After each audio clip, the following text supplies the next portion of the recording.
Australia is still in the red and deeper in it than originally forecast. This year's deficit will be just under $50 billion, $8 billion worse than Treasury estimated 6 months ago. The blowout's been caused by the financial crisis hitting tax receipts and natural disasters hitting Queensland and Japan. The budget will still be in deficit next year and then return to surplus as promised in 2012-13. That's the number and the year the Treasurer is focused on. To a large extent, he's delivering one budget but selling a future one. Now, we've charted the course back to surplus in 2012-13 on track, on time and as promised. Getting back in black obviously means savings, and this budget promises $22 billion worth of them. Defence is a huge target. It's losing $2.5 billion, significantly more than leaked last week, while $1 billion will be cut from the public service. Ken Henry might be gone as Treasury Secretary, but he's not forgotten. A dozen of the changes he recommended in his tax review have finally been adopted. Stay-at-home spouses aged under 40 will no longer get a tax break. The saving there, $750 million. The government will reap a similar amount by ending income tax splitting between parents and children. Fringe benefits tax rules for company cars will be tightened, while family payments won't be increased to match inflation for several more years, saving $2 billion.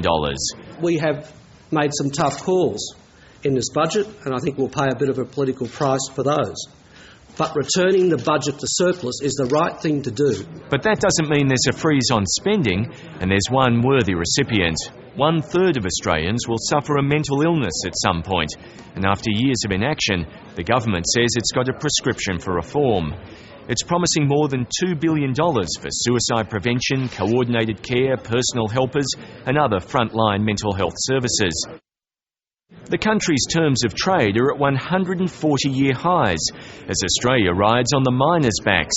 But there's one resource that isn't plentiful: skilled workers. Wayne Swan's proposing a two-pronged response: more training and higher participation. The centrepiece is the National Workforce Development Fund, which promises 130,000 training places for key industries, especially mining. A series of tough love measures will encourage people off welfare and into work. Single parents, the long-term unemployed, young people and the disabled will be targeted.